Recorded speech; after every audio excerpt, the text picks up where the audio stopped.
Hello, everybody, and welcome to the Ultimate Side Hustle, where you're going to learn how to earn extra cash as a noble mobile notary public. I am Sean Stevens, and I'll be guiding you through this course. First, let me again say welcome and congratulations for taking this next step in life. If you're like me and others who want to add an extra stream of income to your household or are looking to make a career change, the Ultimate Side Hustle is perfect for you. You're going to learn how to become a mobile notary public. You're going to understand what a notary does, how a notary promotes their business, and how to earn cash.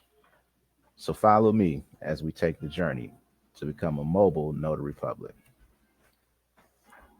Disclaimer: I am not an attorney licensed to practice law in the state of Ohio, and I may not give legal advice or accept fees for legal advice. This course is provided for informational purposes only and does not train participants to become notaries public or guarantee any specific results for the participants in this course. So, a little bit about what you're going to learn. Again, you're going to learn what a mobile notary public is. We're going to talk about a couple business structures that notaries use to set up their business. We're also going to talk about supplies you're going to need to run your business successfully. We're going to talk about notarizing documents, what type of documents to notarize. You're going to understand the basics of some of the common documents you'll see out in the field. Then we're going to go over pricing. Everyone's pricing is going to be a bit different, and we'll get into that later in the course. But we're going to go about how you should set up your pricing for your business. And then finally, we'll go about promoting your business. So we set you up on a correct path to success. Now, just a little bit about myself. I have been a notary for a little over 7 years now. Like you and many others here, I started off just wanting to find a way to make some extra money. I was starting grad school soon, just looking to get some extra money into the house. Um, had three young kids at the time, and I was just looking to bring in some more money to help support them. So one day I'm just out scrolling on the computer, and mobile notary pops up, uh, comes up on the computer.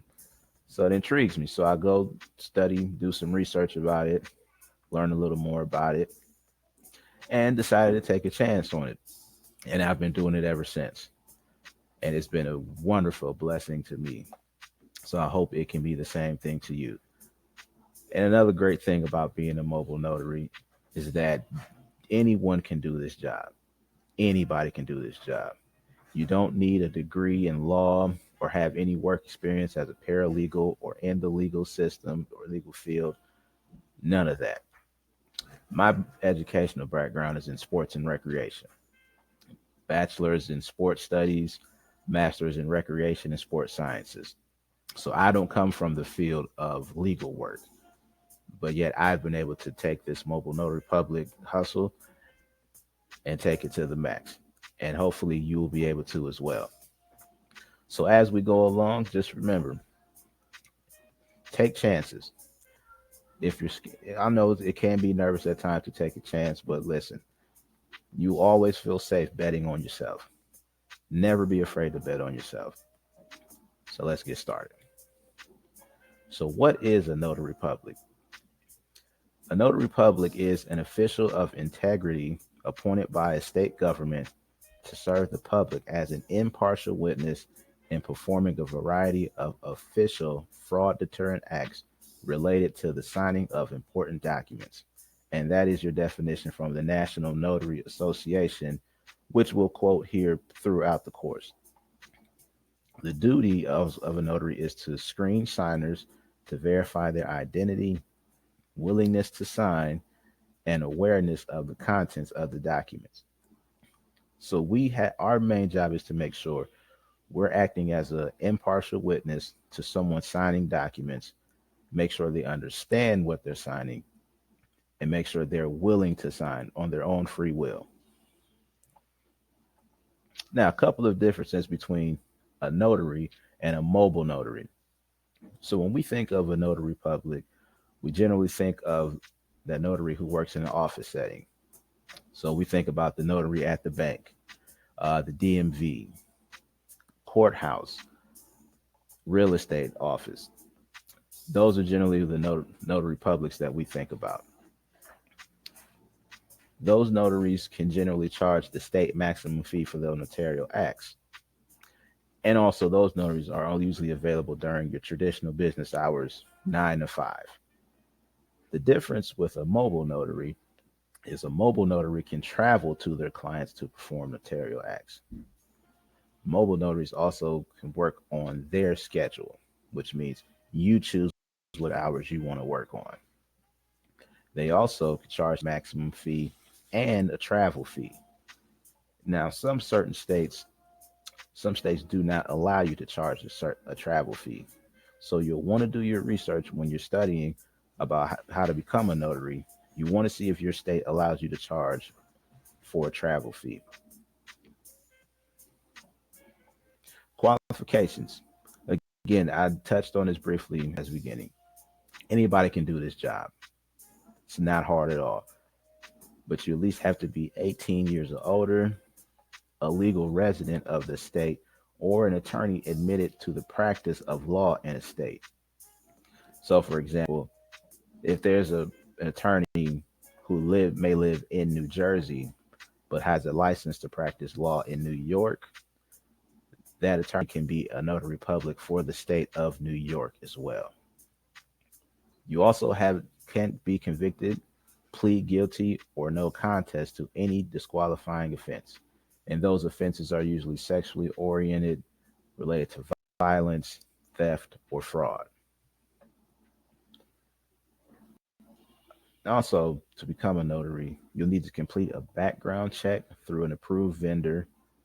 And those vendors, when you're searching, will usually be listed on your state Secretary of State website. You also need to take an online training and exam, and then complete your state notary application with your Secretary of State. Now, a good resource that I used is the National Notary Association. If you go to their website, they'll give you a complete breakdown of things you need to do for your specific state to become a notary public. They offer courses that you can take. They'll guide you in the right direction to get your background check, and they're there to support you 24/7. So I highly encourage you use that resource on your journey. Next, we'll go into business structures. We're just going to touch on two business structures that are popular with notaries throughout the country. The first is a sole proprietorship. Sole proprietorship is a business entity that is unincorporated and ran by one individual. There's no legal distinction between the individual and the business. So, in other words, you're running everything through you. Everything is in your name, your legal name. This also is known as a sole tradeship. These are generally the easiest to start up. Most small businesses start as a sole proprietorship. One of the backsides of a sole proprietorship is that there is no business liability protection, which means your personal assets are tied into your business assets. So if for some situation, if you were to come into a legal problem, your personal assets would be up for grabs. There's no protection between the personal and the business. And it's also hard to raise capital as a sole proprietor.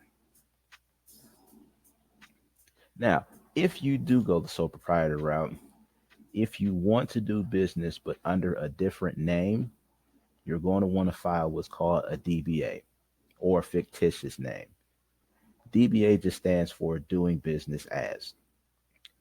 So, for example, if Jack Taylor, who becomes a notary, wants to do his notary assignments under the name Tailor Made Mobile Notary, Tailor Made Mobile Notary would be the DBA.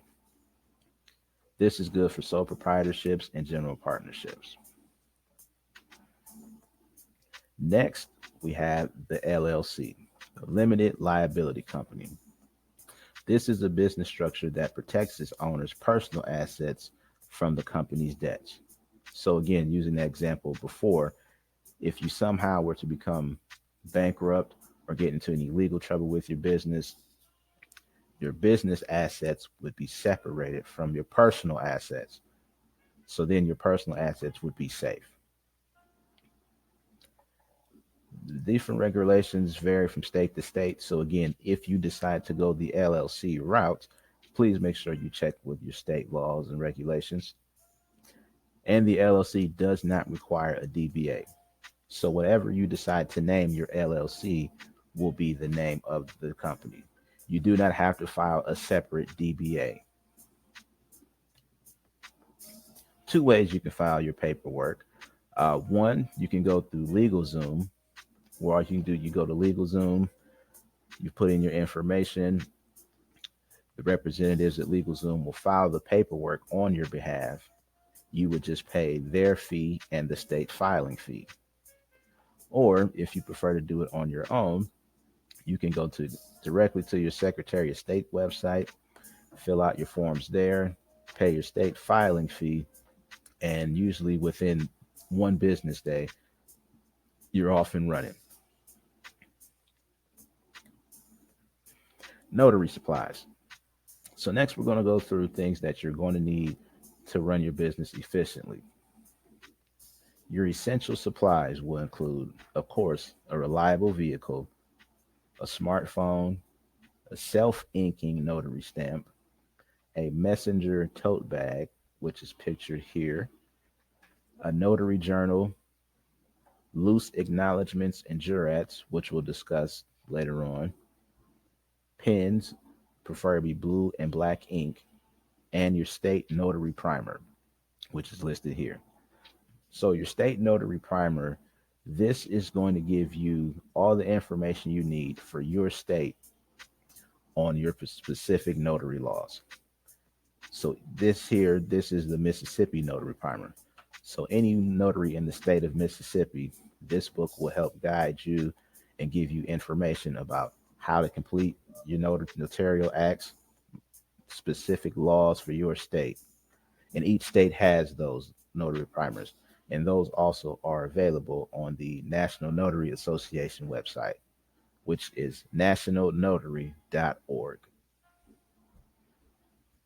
Additional supplies you'll need is the embosser seal, which you see pictured here. And this is usually the seal everyone thinks of when they think of a notary public. This is the seal that leaves the impression on the paper. Paper clips, a stapler, binder clips, folders, post-it notes, and inkless thumb pads. Your inkless thumb pads, those will be helpful if you live in a state where once you go through and you have your client sign the notary book, some states require they present a thumbprint as well. So the inkless thumb pads will be very helpful for you as well. Different apps to use. Square is a great resource for notaries. It's a payment processor. You can schedule appointments with your Square app, create invoices, and Square also has a feature that will help you create a free website if that's something you're looking for. Notary Gadget. Notary Gadget is a tool that I personally use, which helps you manage appointments, and you can link those appointments to your calendar. It tracks your mileage, notarial acts, expenses, and payments. It also creates invoices. And one of my favorite features is it creates reports for you for your taxes. All this for $9.95 a month. Another app you can use is Notary Assist, which has some of the same features as Notary Gadget. So manage appointments, track mileage, notarial acts, expenses, payments, creates invoices, and that's for $8.99 a month. Now, Notary Assist also has an optional feature that will help you with marketing services as well. So, as always, do your research, compare the two apps, any of the apps, and see which one works best for you. All right, next we're going to go to notarizing documents. So, first, what is a notarization? Notarization is a fraud deterrent process that assures the parties of a transaction that a document is authentic and can be trusted. Notarizing a document involves a four-step process. First, screen the signer, review the document, proceed with your notarial act, and lastly, record keeping, recorded in your notary journal. Screen the signer. When you set up your appointments to notarize a document for a client, the first step in screening the signer involves personal appearance. This means the signer has to be physically in the same room with you as you notarize the document. Next, willingness. You have to make sure that the client is willing to sign the document on their own free will. Sometimes we get in situations where you may have to notarize a document in a nursing home, hospital, or wherever the case may be. And sometimes you're unsure if the signer is signing on their own free will or being coerced by someone else to sign the document. Anytime you feel that situation where they are not sure or not signing on their own free will, do not go through with the signing. I repeat, do not go through with the signing. Okay. Next, awareness. You want to be aware that the signer is understanding of what is going on. If they are not sure of what's going on, do not go through with the signing. Next, we go to identifying the signer. So, whoever is signing the document, whenever you go to check the identification of the signer either must be known personally by the notary or produce a valid photo ID. And that includes a state ID, driver's license or identification card, a passport, or military ID. Either one of those.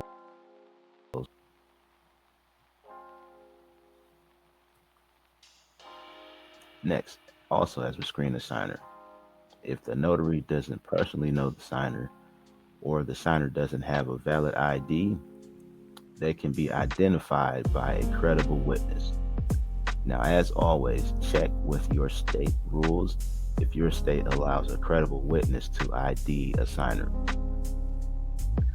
Witnesses must know the signer and have no benefit to the document.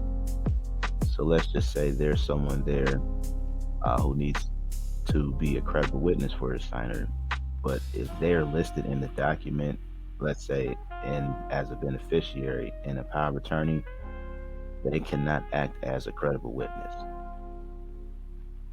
Now, also, some states may require you to put the witness under oath. If that is the case, make sure you have your witness sign your journal as well. Now, when we review the document must be filled out completely with no blank spaces. This helps prevent fraud in the case, let's say, of a car title.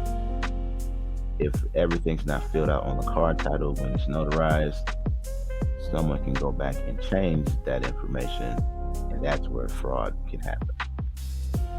Now, also, our job as a notary is not to concern ourselves with the contents of the document, but to make sure the document is filled out correctly before notarizing. So you want to make sure all blank spaces are filled in. If there's something that doesn't apply to the signer, they can just put a single line through it or put NA, and that will take care of that. Now, our notarial acts. A notarial act is the act certifying that the signer has been verified and signing on their own free will. Now, for a few notarial acts we're going to talk about, first is the acknowledgement. Acknowledgements are usually for documents controlling or conveying ownership of a valuable asset. So think of property deeds, power of attorneys, things like that. An oath or an affirmation, this is a promise or pledge of truthfulness. And then next, a jurat. The jurat is a form of verification requiring an oath to compel the truth. So, whenever you get an acknowledgement, you're going to fill out the notarial information here listed at the bottom. So, you fill in your state, county, and where you're performing the notarization, the date of the notarization, and then sign and stamp. So, you will fill in your state, county, and it has listed the foregoing document was acknowledged before me on this day. You would sign your name here, and then you would stamp right below here. Now, the oath and affirmation. An oath is a solemn pledge to a supreme being. So this, for example, would be what we see on TV on those court shows when a witness is being sworn in, when they say, "Do you swear to tell the truth, the whole truth, and nothing but the truth, so help you God?" That is the definition of an oath. Whenever you hear the "so help you God," that lets you know that this is an oath. Now, for the affirmation is just a solemn pledge to your personal honor. So instead of saying, "so help you God," you would just say, "Do you solemnly affirm on your honor that the statements are true?" Now, the signer must respond yes or "I do." Now, they have to be able to give you a verbal confirmation. In the case that they are not able to, you can rely on a written note. Now, the jurat. The jurat is similar to the acknowledgement in the way it's filled out. Now, one of the key differences in the jurat is whenever you're reading the notarial information, it always will say subscribed and sworn to. That lets you know that you need to put the signer under oath before they can sign the document. This compels truthfulness by appealing to the signer's conscience for fear of perjury. So, as you will go through your document, everything's filled out. Once you get to the section where you need to fill out your notarial information, you would go ahead and put that signer under oath or affirmation, and then have them sign the document, and then you fill out your information, sign, and date. Now, record keeping. Now, record keeping is key, is going to be really crucial in your notary journey. So, documenting any notarial act performed by a notary public. And this is always best because this covers you in the event of someone questioning your notarial act. So, for example, if anyone were to say that they didn't sign a certain document that was notarized by you, if you have all that information recorded in your journal, that helps cover you in the event of a fraud lawsuit. So, anytime you record in your notary journal, you want to include the date, time, and type of notarization. You also want to include the type of document that you notarized, the name, address, and signature of all signers, how the signer was identified, and if your state requires a thumbprint, make sure you get that thumbprint as well. And also check your state laws on record keeping. Some states require you to have a journal, some states do not. I always recommend to have a journal just in case something like this were to happen. But as always, do your research and do what's best for you. Now, here is just a quick example of a recording of information in your notary journal. So, as you see in number 1, we have the date and time of the notarization. We have what type of notarization. As you see, you have an acknowledgement. The address where the notarization was performed, they have my office, but I would recommend that you get the actual address. Next, we have business kind or type and date. So you have the business contract, And they also have the date of the document. And one thing to notice is the date of the document is different from the date of the notarization. You want to make sure you have that information listed as well if those dates are not the same.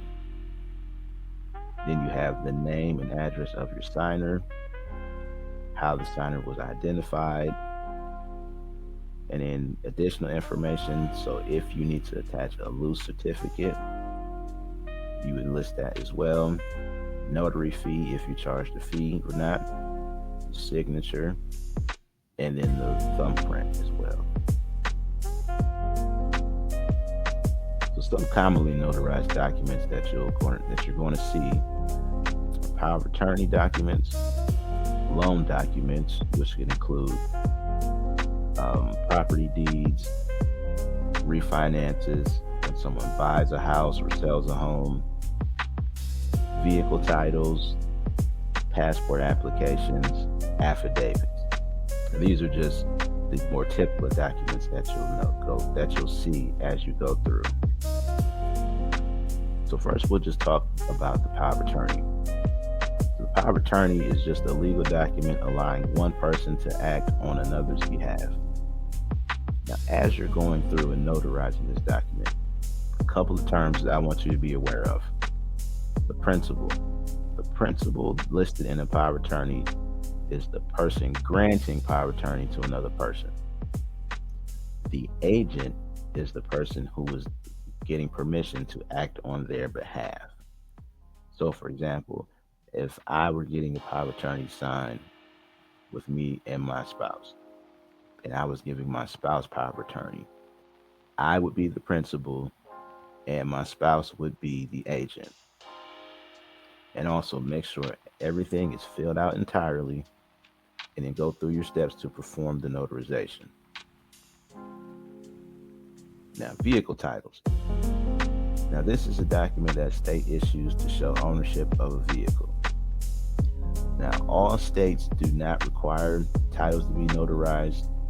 So if that doesn't apply to you, then this doesn't matter. But if you ever were to see a title that needs notarized, it's just good to know this information. When notarizing a title, the seller must always be present. If the seller is not present, do not go through with the notarization. This is because the seller's signature is the one who has to be notarized. The seller's signature is the one who has to be notarized.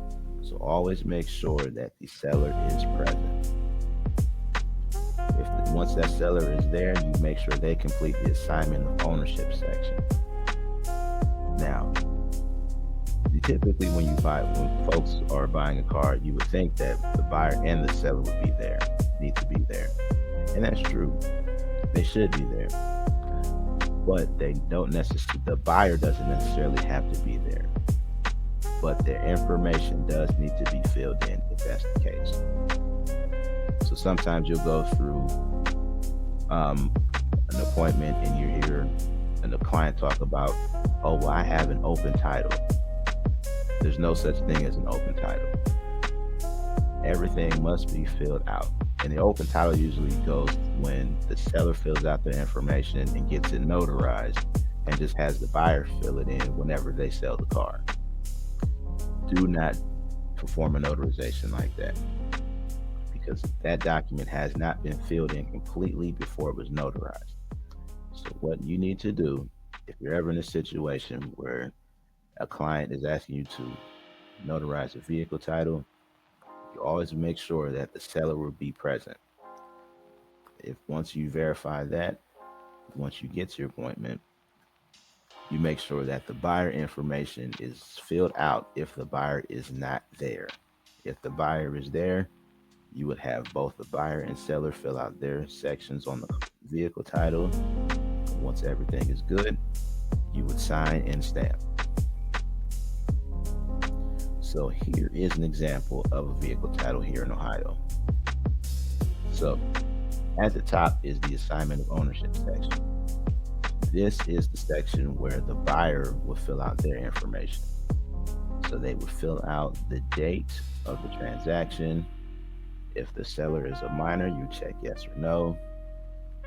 The buyer prints their name, prints their address listed right below. Then the seller will fill out the odometer certification. Then the seller will fill out their information right below here. They have printed name, sign, and then their address. They would have to write in right below the printed name. And then once that information is filled in, you would go through with your notarization. All right, now let's get into pricing. So your pricing is going to be determined by your state fees for your notarial acts, travel fees set by your state, local economics, and also local competition. So travel fees, some states do not allow you to charge a travel fee. So always check and do your research before you start setting your pricing. Now your local economics, this is also going to include, your cost of gas, if supplies that may be needed, and cost of mileage as well. And then also local competition. So you want to get an idea of what other notaries are charging in your area. So that way you have fair pricing. And down below is a link for notary fees by state. So make sure you check that out. Now, your mileage. Your mileage, determining your average mileage round trip is helpful in calculating the pricing. So for 2024, your federal mileage rate is 67 cents a mile. So that's generally how much it costs per mile. So let's say, for example, to complete an assignment takes an average of 25 miles round trip. So round trip, that's from your home starting point to your appointment to back home. So let's just say 25 miles. So 25 miles times 67 cents, that's $16.75 mileage cost.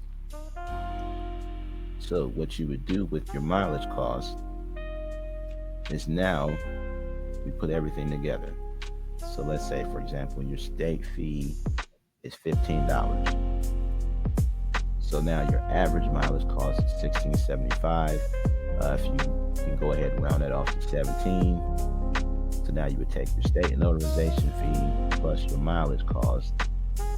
Now that adds up to $32. Now let's say you wanted to just round it up to a round figure. If you want it, you can round it up $40 so you have a little profit. And these are just examples. You always want to do what's best for you in your market. Now let's say a client has more than one document that needs notarized. If you want, you can charge an additional $5. Or if they need documents printed and you're able to do so. So if you have a printer at home and you're able to print off a few pages for them, you could maybe charge a small fee for that. Or if you live in a smaller state, and let's say you have to travel outside of your county, you can charge a small fee for going outside of your home-based county. So these are just examples of how you can charge and go about your pricing. Now, promoting your business. Now, first we're going to go with naming your business. So your business is something that you have full control of, and you want your name to have some type of significance to you and something you're proud of. So here, as you can see this logo, this is the name of my notary business, Stevens Notary Services. Short and simple. But if you're struggling to come up with a business name, you can always use this template. So you can start off with the last name, like I did. You can use some type of initials, a nickname, or something your city is known for. So for example, Detroit is known as the Motor City. And here in Akron is known as the Rubber City. So if you want to incorporate something like that into your business name, by all means, go ahead. And then next, you want to put the service your business provides. So obviously, notary or mobile notary, you'll want to include that in your business name as well. And then end it off with services. So, for example, again, mine, Stevens Notary Services, or something ABC Mobile Notary Services. All right, contact information. Your customers need to get in contact with you in order to provide services. However, you should never give out your personal contact information. What you should do instead is create a business email with your preferred email provider. So, if you prefer to use Google or Outlook, when you're setting up your business email, it's great to just put your business name and then at whatever email service provider you use. And then you also have apps like Google Voice to receive a forwarding number that customers can call, and the call will come directly to your phone. So this way, clients won't have your personal number especially if you're not comfortable with that. Now, getting the word out about your business. Word of mouth advertising is one of the oldest but most reliable ways to promote your business. So telling your family and friends you're a notary, and they'll help promote for you. And as I stated earlier, at some point in time, everyone needs a notary at some point in life. So when you start to let people know that you've become a notary and you have your own notary business, someone, let's say a cousin, is having a conversation with one of their friends, and they say, yeah, I need to get this paper notarized for work. And then boom, your cousin says, well, my cousin is a notary. Let me give you the number. Let me see how they can help you out. Word of mouth. One of the best ways to get your name out there. And also post your information on social media. And if you like, you even make a business page. Also, networking events are a great way to promote your business and connect with other business owners in your area. So this is another great way to meet like-minded people. And again, you always know someone's going to need a notary at some point in time. So this is a great way to meet people, connect with others, and promote yourself. Now, your Google business profile. So this is a great way to market yourself on Google search engine. So this can really help take your customer base and present it to a wider audience. So with Google business profile, you're able to list your business hours.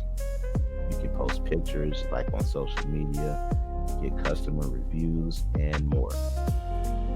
And here is the link to your Google business profile, where they'll take you through step by step how to set up that business profile for you.